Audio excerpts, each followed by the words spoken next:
My daughter said my presence was a stain on her perfect future, so I stayed away on her big day. When she came back to me with bills and tears, I offered her nothing but something she never imagined. I will tell you everything. First, let me quickly thank you for your continuous support. This means a lot to us. If you enjoy the stories we share, kindly subscribe to this channel. It will be great if you can leave a comment on which city you are watching from. We might just give you a shout out in our next story. Today's special shout out goes to Sam Johnson from Miami. We are glad you enjoy our stories. Now let's go deeper into the story. I've always known my presence in her life was an offense, something she had to scrub away like a stubborn stain she couldn't bear to let anyone see. My name is Margaret, but she only ever called me mother in that polite, strained tone, as if even the word tasted bitter in her mouth. On the day of her wedding, when she looked at me with those bright, trembling eyes and said, "You're a stain on my perfect future," I didn't flinch. I didn't protest. I just stood there, in the hush of the bridal suite, and let her words settle over me like ash. That's what she wanted, wasn't it? For me to take the blame, to absorb the weight of her disgust so she could walk down that aisle untarnished. So I let her have it. I let her take everything. I should have expected it. The signs were there in every sigh she gave me, every way she straightened her shoulders when I walked into the room, as if bracing for impact. I think she learned that posture from me, the way I'd stiffen up whenever my own mother spoke, like the walls had to hold me up. It's a family legacy, this quiet tension, this habit of swallowing words we'll never say. So when she told me not to come to the reception, when she said she didn't want the people who really mattered to see me, I didn't argue. I took my seat at the back of the ceremony, far enough away that my smile couldn't taint her pictures. And when the vows were done, the confetti tossed, I walked home alone. I think of that walk often, how the sun was too bright and the air too warm, the world carrying on as if nothing had shifted inside me. I passed a crafts store window, the display full of perfect white dresses on tiny mannequins. For a second, I wondered if the mannequins felt anything, stuck there in the window, posed and spotless. I'd spent so long trying to be that, her mannequin mother, smiling and silent, always in the background of her perfect life. But in that moment, I felt something close to relief. She told me I was a stain, and for once, I let myself believe her. If that's what she saw when she looked at me, who was I to argue? I went home to an empty house, my footsteps echoing in the hallway. I made myself a cup of tea in that chipped pale blue mug she'd left behind the last time she'd visited. It used to be her favorite, a little thing she'd painted at one of those pottery cafes in college. For mornings that need extra kindness, she'd said when she gave it to me, and for a long time, I believed that was what she wanted for us. Kindness, forgiveness, a mother and daughter who could be gentle with each other. But the cup had been abandoned like so much else, gathering dust in my kitchen until the day she needed something pretty to show her friends. When she left it behind, I didn't wash it.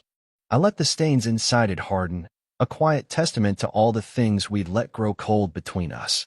I didn't go to the reception. I didn't watch her dance with her new husband or laugh with her friends. I didn't want to see the way she would edit me out of her life, smoothing the edges until I was just another shadow in the corner. Instead, I sat in my kitchen with that blue cup and the silence I'd chosen for myself. It was a heavy silence, one that filled every corner of the house, but it was mine. I had spent so long bending myself to fit her idea of me, I'd forgotten how to stand straight. That night, I sat in the quiet and listened to the echo of my own breath, and I felt, strangely, free. I think people like to believe that love is always soft, that forgiveness is something you owe to the people who share your blood. But I've learned that love can be quiet, and forgiveness can be a decision you make for yourself alone. When she called me a stain, I realized I didn't want to scrub myself away anymore. I didn't want to beg to be let back into her perfect life. I wanted to be real, even if it meant being unwanted. And in that choice, I found a kind of peace. In the days after the wedding, I didn't hear from her. I think she assumed I'd be there, waiting for her to come back and let me play the part of the doting mother again. But I didn't call. I didn't reach out. I sat with my silence and let it become a part of me, like a second skin. The house was quiet, the kitchen empty, but it felt like mine again. No more performing, no more pretending. I started to notice the small things I'd overlooked in the rush to be what she wanted. The way the light hit the walls in the morning, the smell of fresh tea leaves, the softness of the worn chair in the corner. I've been living like a ghost in my own life, and finally, I was waking up.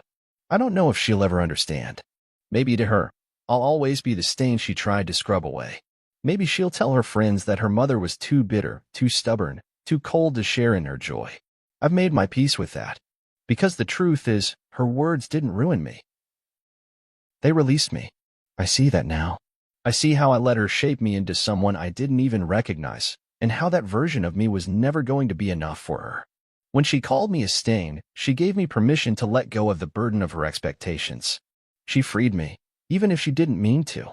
I think about that blue cup, how it sits in my kitchen like a relic of a life I no longer have to chase. I drink my tea from it every morning now, a quiet act of defiance and acceptance. The stains inside it are permanent, like the scars we leave on each other when we love too hard and ask too little. But I don't mind. In the end, the stains are just proof that I've lived, that I've loved, and that I've finally learned how to stand on my own. And that, to me, is enough. I didn't disappear out of malice, though I'm sure that's how she'll tell it. She'll say I turned my back on her when she needed me most, that I hardened my heart and left her to flounder in the wreckage of her perfect plans. But that's not the truth. The truth is that I vanished because it was the only way I knew to save what was left of me. It wasn't punishment. It was a quiet rebellion, a refusal to keep playing the part of the mother she wanted me to be. And if that made me wicked in her eyes, so be it. In the days after her wedding, the phone would ring. Sharp, insistent, like a needle pushing into old bruises. I let it ring. I let the unanswered calls pile up until they felt like a wall between us, each one a testament to the boundary I was finally willing to keep. I told myself I'd answer when I felt strong enough to hear her voice, but the truth was, I didn't trust myself not to crumble. I knew if I heard that familiar note of disappointment, the one she always lays through every request, I'd slip right back into her orbit. I'd find myself making excuses for her, apologizing for existing, for wanting anything that didn't serve her needs. I couldn't go back to that, not when I'd finally tasted the stillness of my own space. I filled the empty hours with small acts of reclamation. I cleaned the house the way I liked it, not the way she used to demand. I cleared out the spare room she'd once claimed as her art studio, the one she'd filled with half-finished canvases and paint-smeared brushes. It had always been a place of half-promises, a room she'd said was hers but never really used. I packed it all away, each brush and canvas a quiet goodbye to the future we'd never share. The walls felt bare after I was done, but they were honest in a way we'd never managed to be with each other. There were nights when I'd wake up in the dark, my heart racing as if I'd heard her voice in the next room. I'd lie there in the hush of the house, listening to the creaks of old floorboards, the sigh of wind against the window.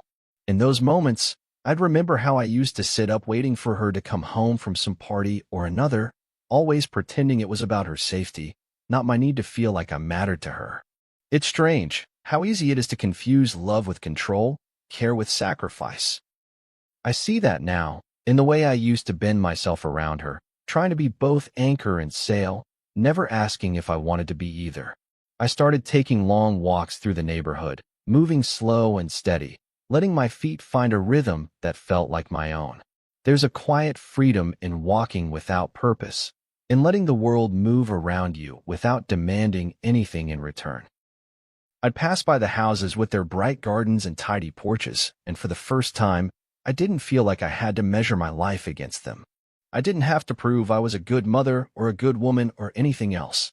I could just be a solitary figure in the fading light, unremarkable and unburdened.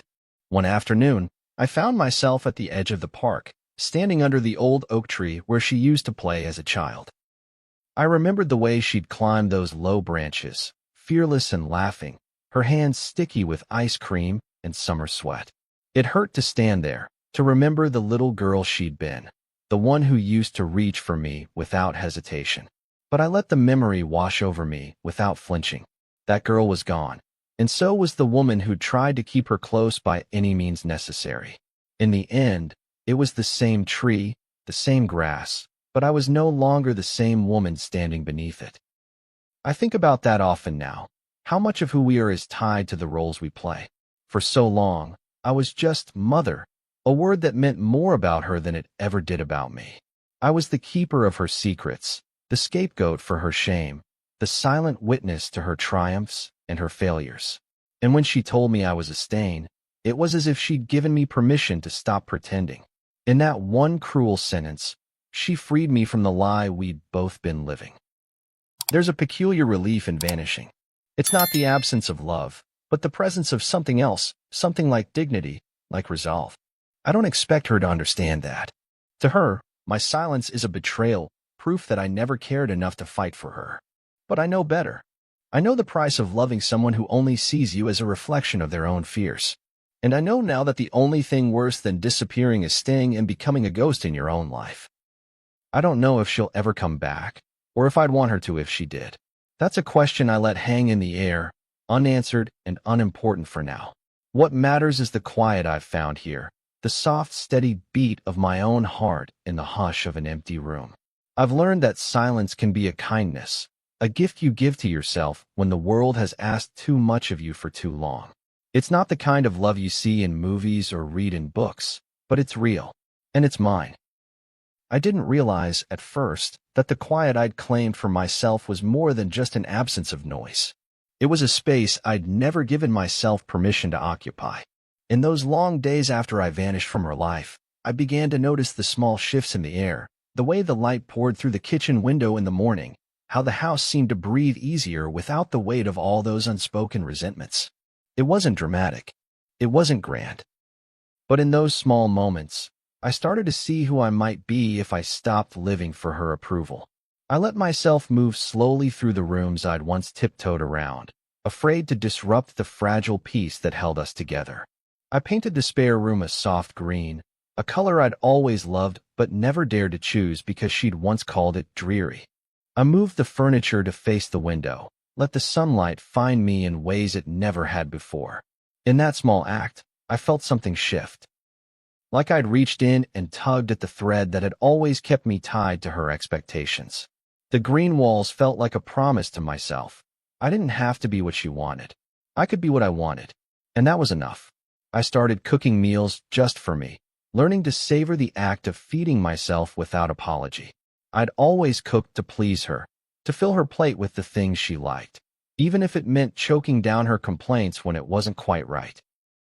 Now, I cooked what I craved, rich, simple meals that didn't need to impress anyone but me. I found comfort in the rhythm of chopping vegetables, the hiss of onions hitting hot oil, the quiet satisfaction of a plate scraped clean at the end of the night. It was a ritual, a way of telling myself that I was worth the effort, even if no one else thought so. There were days when the old patterns tugged at me, whispering that I was selfish for choosing myself. I'd hear her voice in the back of my mind, sharp, dismissive, reminding me of every time I'd failed to be the mother she'd wanted. But I didn't let those whispers pull me under. Instead, I wrote them down, each one a confession I'd never made before. I filled page after page with the things I'd always been too afraid to say, that I was tired of giving everything and getting nothing in return, that I was done pretending her happiness was my responsibility. Each word felt like a weight lifted from my chest, a slow, steady exhale of all the things I'd carried for too long. I never sent those letters. They weren't for her. They were for me. A record of the woman I was becoming in the quiet she'd left behind. A woman who could stand in her own stillness and not flinch at the emptiness it revealed. There was power in that, I realized. Power in choosing not to fill the silence with apologies or explanations. Power in knowing that I didn't owe her, or anyone, more of myself than I was willing to give. I began to see the outlines of the person I'd been before I'd been a mother, before her needs swallowed mine whole. I remembered how I used to lose myself in books, how I'd sit for hours with a story in my lap, and the world falling away around me. I started reading again, letting the words of other people's lives remind me that my own wasn't over, that there were still chapters left to write. In those stolen hours, I found a spark of the girl I used to be, the one who dreamed not of perfection but of possibility. I took up small projects around the house, things I'd always put off because there was never time. I fixed the wobbly leg on the old table in the hallway, sanded it down until it was smooth and solid again. I planted herbs in the kitchen window, letting the scent of basil and rosemary fill the air. Each task was a way of claiming space, of reminding myself that this home, this life, was mine to shape as I chose. Some nights, I still felt the ache of her absence like a phantom limb. I'd find myself reaching for the phone, half-formed apologies on my tongue, but I'd stop myself. I'd close my eyes and breathe, letting the need to be forgiven settle into something softer, something that didn't cut so deep. I'd tell myself, again and again, that it was okay to let her go, that it didn't make me cruel or heartless. It just made me human. I think that's the hardest lesson I've had to learn, that love doesn't always mean giving until there's nothing left. Sometimes love means knowing when to step back, when to let someone face the consequences of their choices without stepping in to soften the blow. I'd spent so long believing that my silence was a kind of surrender, but I see now that it's something else entirely. It's a boundary, a line I drew in the sand that says, this is where I end, and you begin, and I won't cross it again. I don't know what she tells people about me now. Maybe that I'm bitter, that I turned my back on her out of spite. Maybe she tells them I was never the mother she deserved. In the end, it doesn't matter, because I've learned that my worth isn't measured by her version of the truth. It's measured by the way I choose to live now, quietly, honestly, and without apology. There's a peace in that, a softness I didn't know I could feel. And in that softness, I'm finding the shape of a life that's mine alone. A life that doesn't revolve around her approval or her disappointment. A life that begins and ends with me. I was washing dishes when I heard the knock at the door. The late afternoon light slanted across the kitchen floor, warm and familiar, and for a moment I thought I'd imagined it. But then I heard it again, a sharp, urgent rap that carried a kind of desperation I hadn't heard in years. I dried my hands on a dish towel and stood there for a moment, staring at the door, my heart a slow, steady drumbeat in my chest. I knew it was her before I even saw her face. She looked so small on my doorstep, shoulders hunched against the weight of something she wouldn't name. Her hair was pulled back tight, a line of worry etched into her forehead. She held a stack of envelopes in her hands, the edges crumpled and worn, like she'd been clutching them for too long. For a moment, neither of us spoke. The air between us was thick, heavy with all the words we'd never said, all the blame and longing and quiet fury that had shaped us both. I stepped back, wordlessly letting her inside. She crossed the threshold like she was afraid it might disappear behind her, her eyes darting around the room as if she'd forgotten what this house looked like. She didn't sit down, didn't ask for tea or pleasantries. She stood there in the middle of my kitchen, clutching those bills like a lifeline, and I realized she hadn't come back because she missed me. She'd come because she needed something. And for the first time, I didn't feel the old tug in my chest, that frantic need to fix things for her, to prove I could still be useful. She looked at me with those bright, accusing eyes and said, "I need help." Her voice was small, almost childlike, and it struck me how little had changed. She still thought of me as the safety net she could fall back on, the one who would always catch her no matter how hard she pushed me away. I didn't reach for her. I didn't soften my voice or offer the comfort she wanted. I just stood there, letting the silence stretch between us like a chasm. When she finally spoke again, her words were rushed, stumbling over each other in her haste to make me understand. "It's just for a little while," she said. "I had some unexpected expenses, and she cut herself off, shaking her head like she couldn't bear to finish the sentence. "I just need you to cover these, just until I get back on my feet."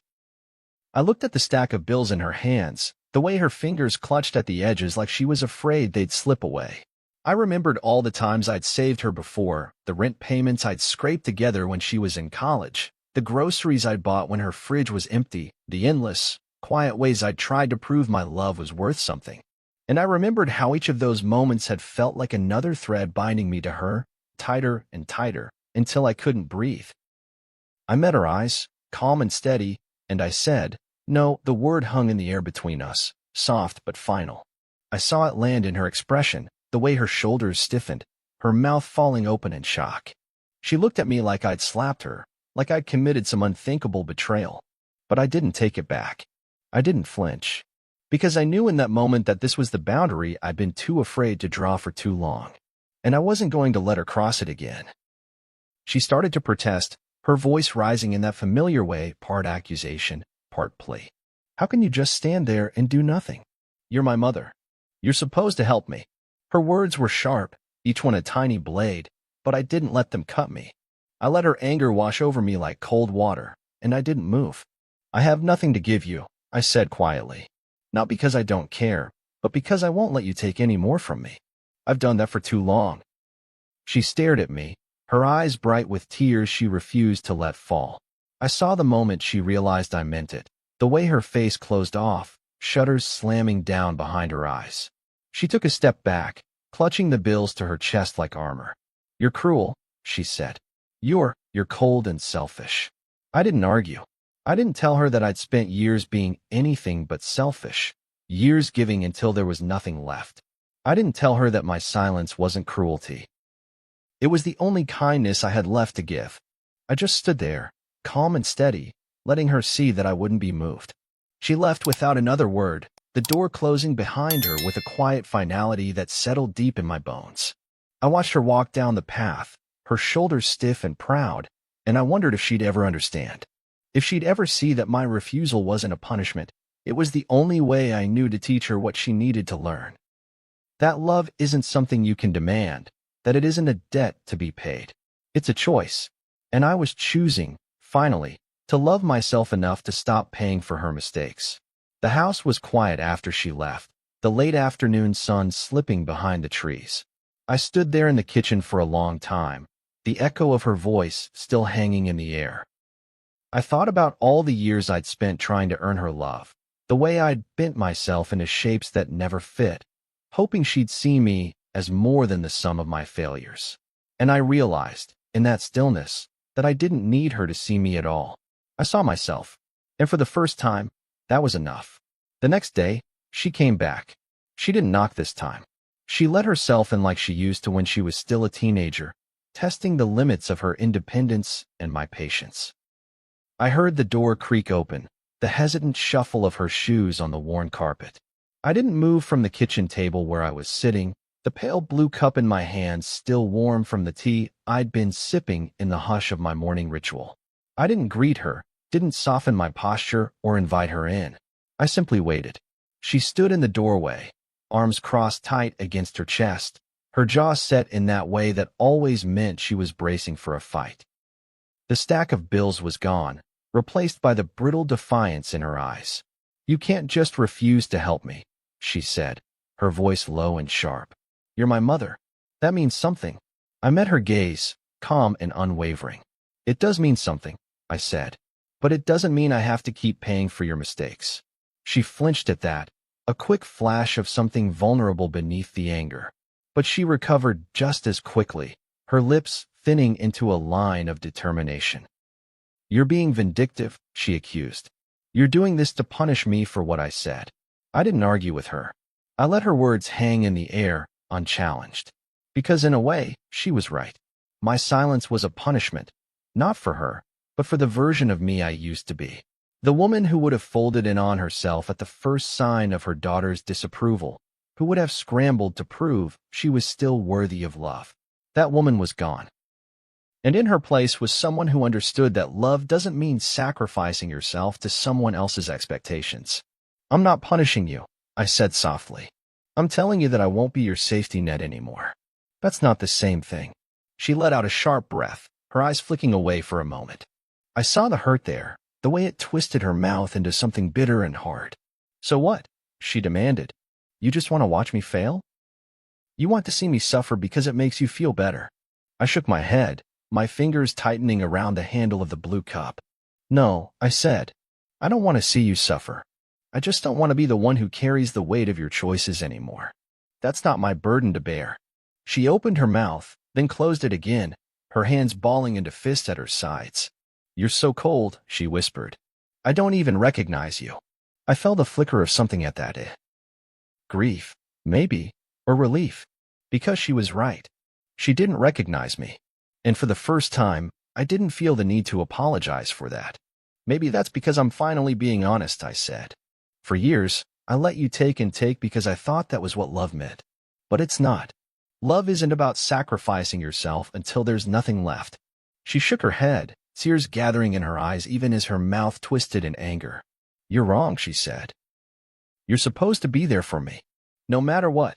I looked at her, really looked at her, and saw the child she'd once been, small and demanding, convinced the world owed her something just for existing. And I saw the woman she was now, still clinging to that same belief. My heart ached for her, but it didn't break. Because I knew, in that moment, that this was the lesson she needed to learn. And I couldn't learn it for her. "I'm here," I said quietly. "But I'm not going to save you from the consequences of your own choices. That's not love, it's enabling. And I won't do it anymore." For a moment, the only sound was the tick of the old clock on the wall, the slow, steady measure of time passing. She stared at me, her eyes bright with unshed tears, and I saw the realization settle into her features. She understood, even if she didn't want to admit it. She understood that I meant it. That this wasn't a game or a test or a ploy for sympathy. It was the truth. My truth. She turned away then, her shoulders stiff and proud. She didn't say goodbye. She didn't slam the door. She just walked out, the quiet of her departure more final than any argument we'd ever had. I sat there long after she was gone, the blue cup still warm in my hands, and let the silence settle around me like a bomb. In that silence, I thought about all the ways I'd tried to make her love me. How I'd given and given, hoping she'd see my worth in the things I could offer. And I realized that all I'd done was teach her that my love was something she could take for granted, that it was something she didn't have to earn or respect. I wasn't going to do that anymore. I wasn't going to be the quiet shadow she could lean on whenever her world fell apart. The fallout of that choice was sharp and clean, like the break of a bone that's been set wrong for too long. It hurt, but it was also a relief. Because for the first time, I wasn't trying to hold both of us up. I was just holding myself. And in that, I found a kind of strength I didn't know I had. I woke up the morning after she left with a strange sense of calm, as if the house itself had exhaled in relief. The air felt lighter, the walls less burdened by the weight of all those unspoken apologies and unmet expectations. I made my tea in that pale blue cup, the one she'd left behind, and I sat by the window watching the early light spill across the garden. It felt like a small act of defiance, a quiet declaration that I was still here, still whole, even after everything. I thought about calling her, just once, to tell her that I still loved her, to remind her that love wasn't something I could turn off like a light switch. But I didn't, because the truth was, she already knew. She knew I loved her, even if she couldn't see it in the choices I was making. And if she needed to believe that my silence was cruelty, I was willing to let her, because I knew it was the only way for both of us to grow. I spent that day tending to the garden, pulling weeds and turning the soil with careful hands. It felt good to put my energy into something that didn't demand explanations or apologies. The earth was patient, forgiving in a way I'd never learned to be with myself. As I worked, I thought about all the ways I'd bent myself around her needs, how I'd twisted myself into shapes that never quite fit. And I thought about how, in that slow, deliberate work, I was finally learning to be enough for myself. There were moments when the memories came back, sharp and sudden. The way she used to curl up on my lap when she was small, her hair smelling of sun and soap. The nights she'd come home late, her voice bright with excitement as she told me about her dreams. I let those memories come. I let them break my heart a little, the way old love always does. But I didn't let them pull me back into that cycle of guilt and longing. I let them be what they were, echoes of a life that was gone, but not forgotten. In the evenings, I took long walks through the neighborhood, breathing in the scent of cut grass and rain-washed air. I watched the families in their warm-lit houses, the easy laughter that drifted out of open windows. There was a time when that would have made me ache with envy, but now I felt something softer, a quiet acceptance that not every story ends the way we want it to. And that's okay, because the endings we write for ourselves are the ones that matter most. One night, I found myself standing in the doorway of that green-painted room, the one I'd claimed as my own. I ran my fingers over the smooth walls, felt the small imperfections where the paint had pooled and dried uneven. It wasn't perfect. Neither was I, but it was mine, and that felt like a kind of victory. I moved a chair into the corner, set a small table beside it, and laid out the pages I'd written, letters I'd never sent, truths I'd never spoken out loud. I sat there for a long time, the pages spread around me like a map of my heart. And in that quiet, I realized I was exactly where I needed to be. She hasn't come back. I don't know if she will. And while there's a part of me that will always hope for her to understand, I don't wait for it anymore. Because this peace I've found, it's not about her. It's about me. About choosing to stop begging for a love that can't see me. About finally learning to love myself enough to let her find her own way, even if it means she never comes home again. I know some people would call that giving up. They'd say I should fight harder, reach farther, bend myself one last time to prove I'm still her mother. But I've learned that sometimes the bravest thing you can do is stand still. To refuse to let someone else's chaos become your own. To let the silence be the answer you've been searching for all along. If she ever does come back, I'll be here. I won't be waiting, but I'll be here. With my tea in that chipped blue cup, the garden growing wild in the sun, and the quiet of my own heart steady in my chest. And if she never comes, I'll still be here. Because in the end, I'm not a stain. I'm not a failure. I'm just a woman who learned, finally, to let go of the things that were never really hers to hold. If you've ever had to let go of someone to find yourself again, you know it's the hardest, most honest thing you'll ever do. Sometimes the quietest choices echo the loudest. If this story felt like a mirror, like something you've carried too, then stay close. I tell these kinds of stories every day about the quiet power of walking away and how it's never too late to come home to yourself. Subscribe and let's walk this road together, one story at a time. See you soon in the next story.